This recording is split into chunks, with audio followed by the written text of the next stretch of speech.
Dear cheer community, we need to make a change. Trigger warning: if you are easily triggered by anything connected to eating disorders, please click off of this video because I will be talking about eating disorders in this video. I want to emphasize that this is not targeted at anybody in particular. It's not targeted at any gym, athlete, coach. It's not my intention to hate at all. The last thing I would ever want to do is be hateful or to hate on someone.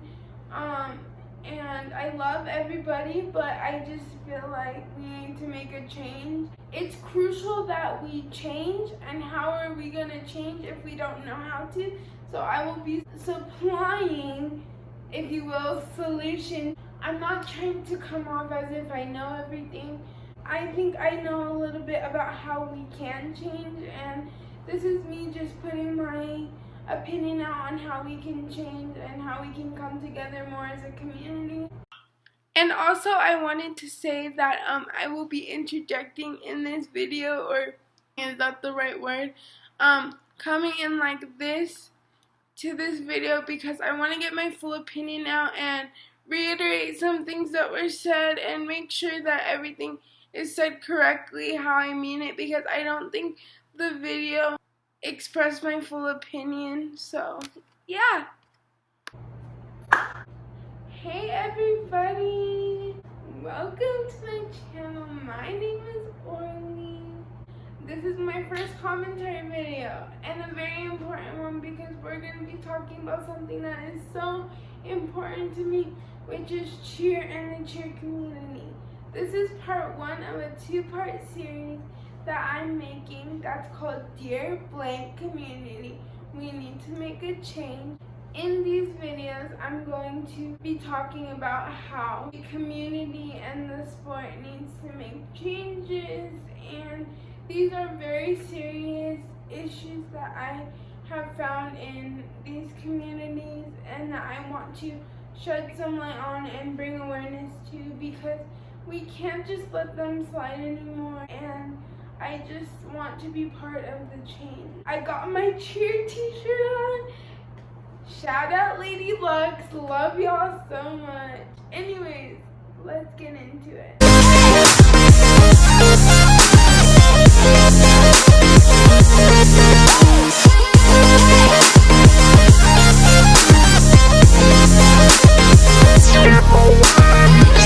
The first thing we need to change in our community is issues with racism.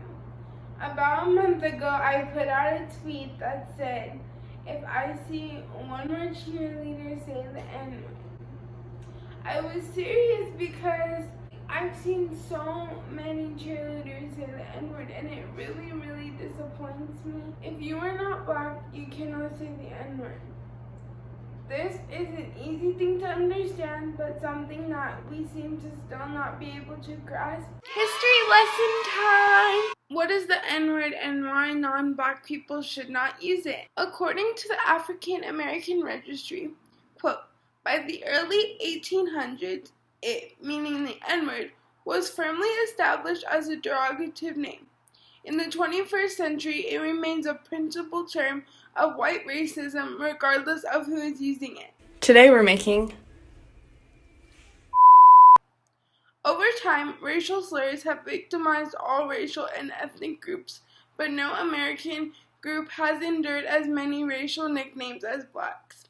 Many of these slurs became fully traditional, pseudoscientific, literary, cinematic, and everyday distortions of African Americans. These caricatures, whether spoken, written, or reproduced in media and material objects, reflect the extent, the vast network of anti-black prejudice. The word carries with it much of the hatred and disgust directed towards black Africans and African Americans. Historically, the N-word defined, limited, made fun of, and ridiculed all blacks. It was a term of exclusion, a verbal reason for discrimination, whether used as a noun, verb, or adjective. It makes me really sad that we are still in a place where we think it is okay to be racist and to say hateful things. I've seen many situations of blackface in the cheer community. History lesson time. What is blackface? According to history.com, the portrayal of blackface when people darken their skin with shoe polish, grease paint, or burnt cork and paint on enlarged lips and other exaggerated features, or commonly now foundation, is seeped in centuries of racism. It peaked in popularity during an era in the United States when demands for civil rights by recently emancipated slaves triggered racial hostility. And today, because of blackface's historic use to degenerate people of African descent, its continued use is still considered racist. It's an assertion of power and control, says David Leonard, a professional of comparative ethnic studies and American studies at Washington State University. It allows a society to routinely and historically imagine African Americans as not fully human. It serves to rationalize violence and Jim Crow segregation. To make matters worse, I think I've only seen a couple of genuine apologies for saying the N-word or doing blackface from cheerleaders in the cheer community, which really disappoints me because how can we change if we don't learn and grow from our actions? I would like to see more people take accountability for what they've done because that's the first step to really changing. So, as cheerleaders, we perform on stages. We're constantly put under lights that wash us out a lot, and cheerleaders are fond of spray tanning. And although I think this is okay to do for the purposes of wanting to stand out on the stage, I do not think it's okay once you get a spray tan to compare yourself to your black teammates, to say at all that you look black. It's not okay to compare yourself to a black person because you will never understand what it is to be black if you are not black. You will never understand the full black experience. It's simply just a sign of disrespect. Secondly, it's not okay to go on social media or say out loud that you look black, because the reality is tanning does not make you look black. It's made to tan your skin and make it so that you are seen under lights. But it is not made to make you look black. It's not quirky to be racist.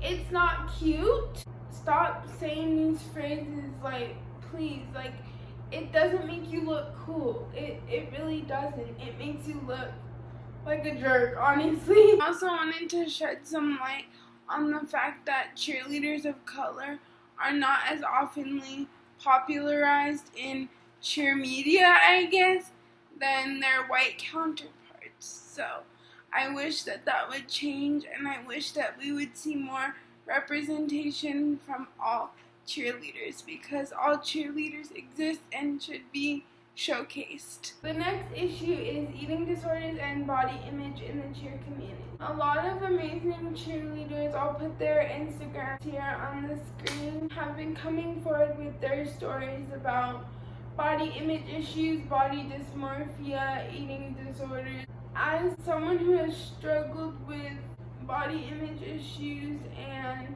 body dysmorphia and eating disorders in my past, I really think it's disgusting that we are body shaming anyone. I think it's disgusting that people saying to other cheerleaders that they do not work as hard. That is completely untrue. We all train the same. We all work the same. I've seen disgusting comments on social media posts on these cheerleaders' accounts of them just trying to have fun, post pictures with their family and friends, and post about the sport that they love. We should absolutely celebrate every body type. Celebrate every body type because we are all beautiful. On the same topic, I'd like to talk about the tiny flyer versus the thick flyer. If anyone is any other size but stick thin, they're viewed as thick flyers. I don't think any flyers, y'all see that? I'm so sorry. There was a fly flying around in this next clip. I'm so sorry, but it heard flyer and I guess it wanted to fly, so I'm sorry. Should be viewed as any different than another flyer. Flyers are all super talented. They have a very hard job in cheerleading. They're a crucial part of the stunt group, and it shouldn't matter what their size is. The fact something as small as a stunt group position is causing people to risk their lives is not okay. It's not okay that girls and boys feel as though they can't eat because they have to stay in the air. You have to be a healthy cheerleader and a healthy person. If you're struggling with eating disorders, please tell someone. Please, please, because your life is so valuable and eating disorders are not pretty. We lose so many beautiful lives to eating disorders.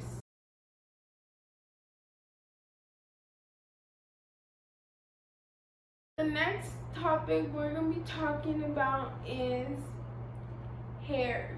Cheerleaders are very big on their ponytails, okay? We love a good ponytail. We even love a good other hairstyle, but all that I'm stating is that it's very important to us to have our team's hair looking good for competition, etc.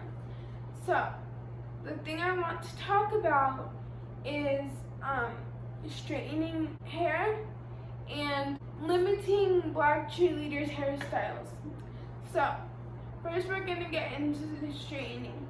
It's a commonly known fact that straightening and doing other forms of heat on your hair, whether that be curling, whether that be any sort of heat to your hair, is not good to do often.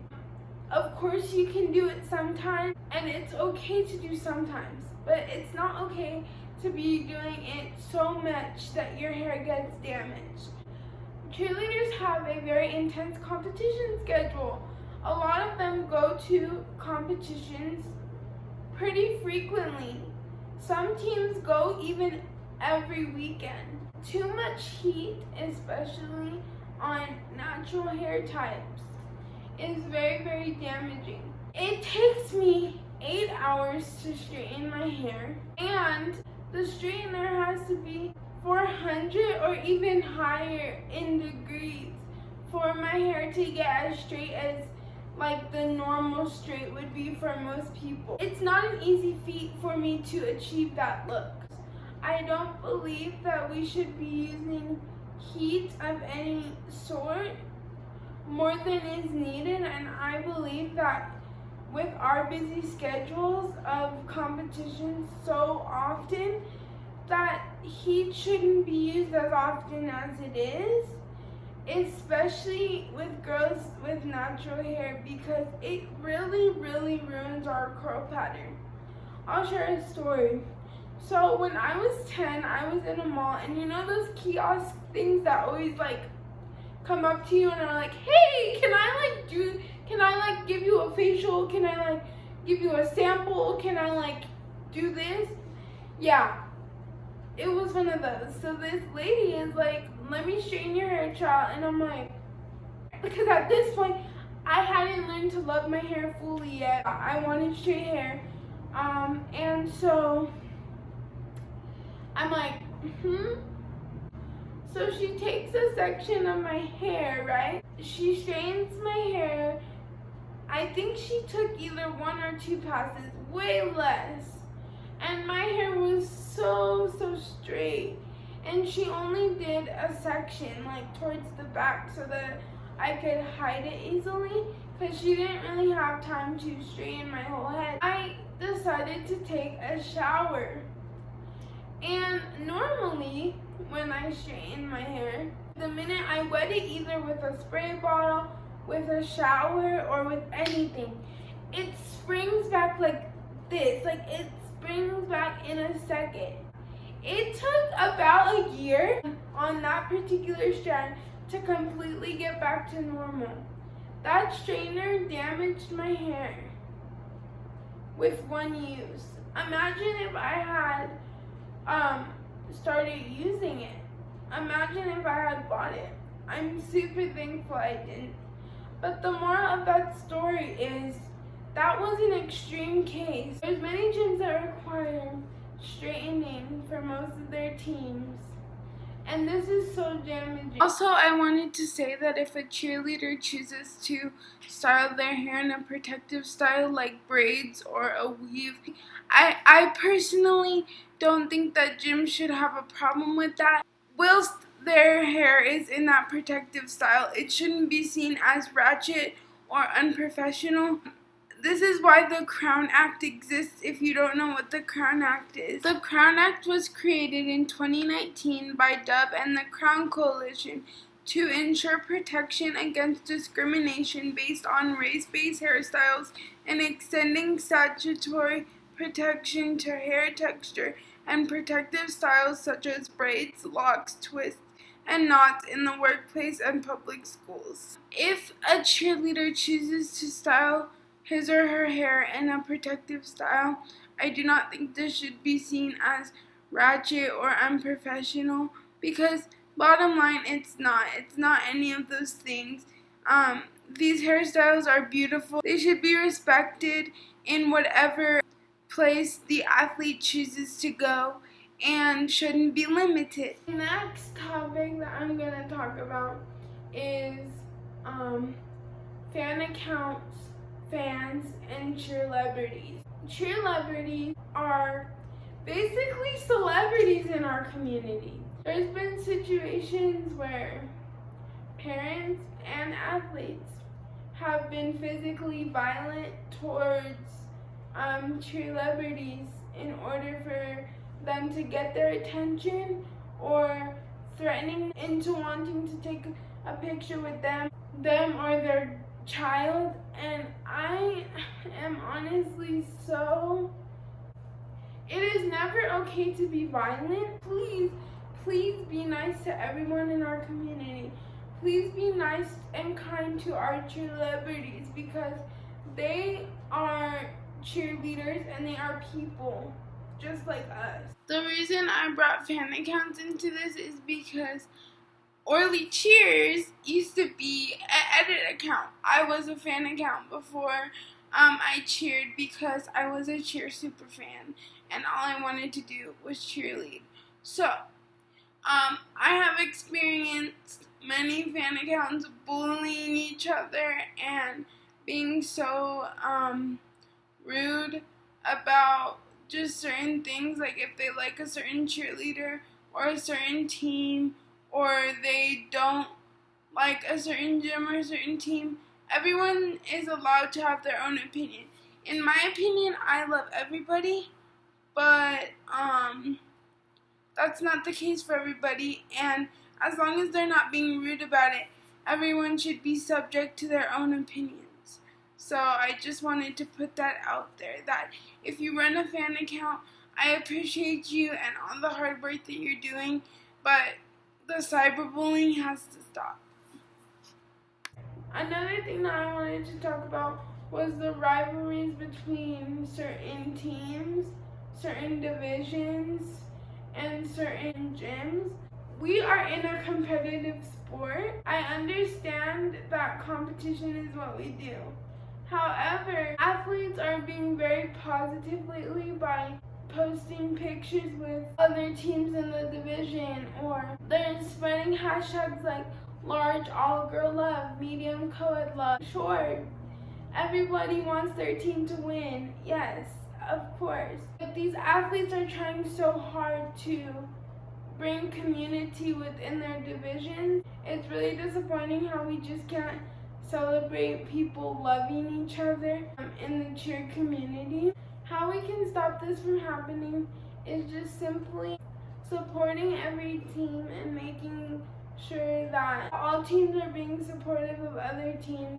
The reality is that we are all one sport, we are all one community, and if we can't come together as one, well, then that just creates more division. That's actually funny. Wait, what?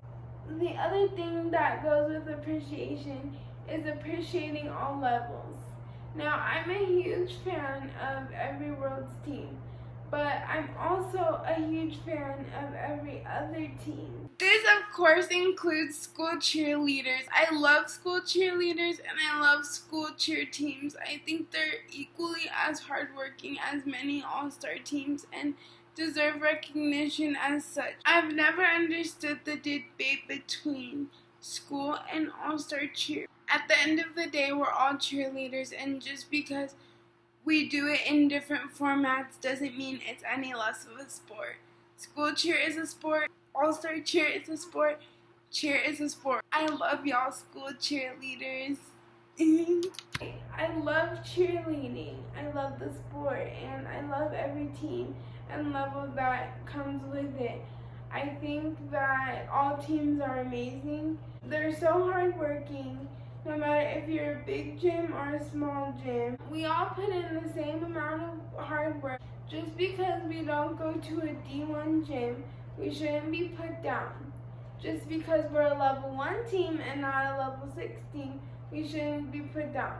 Because the reality is, we should be able to enjoy this sport no matter what level we're in, and we should be able to be celebrated no matter what level we are in, because we're all super talented and we're all super amazing. And I just feel like that is really super important, to love everybody in this sport, because we work so hard, and so to see that lower level teams or D2 gyms aren't getting as much appreciation as D1 gym makes me so sad, because like there's so much talent that is in every division and at every gym. I wanted to talk about was a very special division that's very close to my heart, because it is the division that I am part of, and that is cheerability. Over the time I've been a part of the cheer community, I have noticed cheerabilities is pretty underappreciated.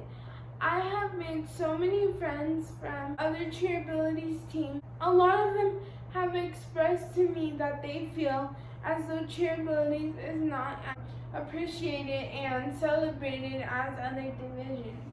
I personally see a lot of social media posts celebrating cheerabilities teams from gyms who have cheerabilities programs or who really enjoy cheerabilities.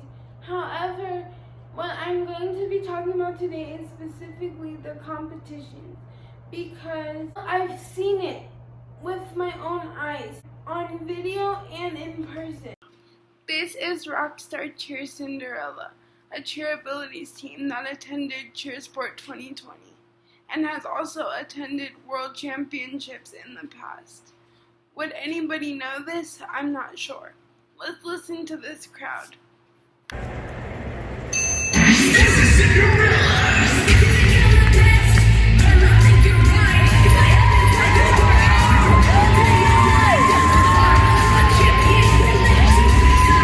This is Cheer Extreme Senior Elite. Do you recognize that name? I bet you do. They're a fan favorite in the cheer community.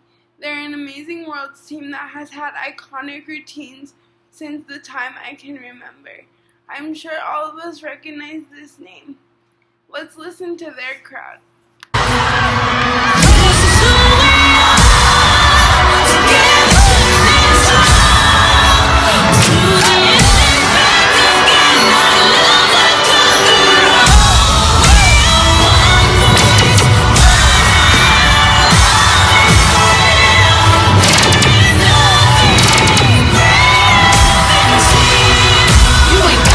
Notice a difference?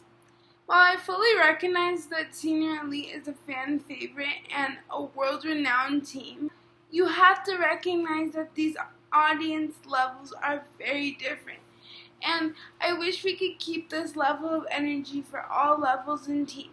I'm not taking it away in any way from Senior Elite or any other team. I think they're amazing, iconic, they're just everything. I think we can all agree. I just wanted to highlight that this was the same exact competition in the same exact year and how different these crowds really are. I love Senior Elite. I love the Cheerleaders division. I love every division and team, and I just want the same for all of them. Part of our sport is performing in front of the audience. If you've ever performed in front of the crowd, you know that it hypes you up, it gives you good energy. It makes you want to perform better for judges and for audience. The audiences for cheerleaders are way smaller than for world's teams or even for other lower level teams. This really makes me upset because as a cheerleaders athlete, I know how much work I put into this sport, and I know how much work my coaches and my teammates put into this sport as well. I've seen so many full arenas for world's teams or higher level teams and not so much for cheerleaders.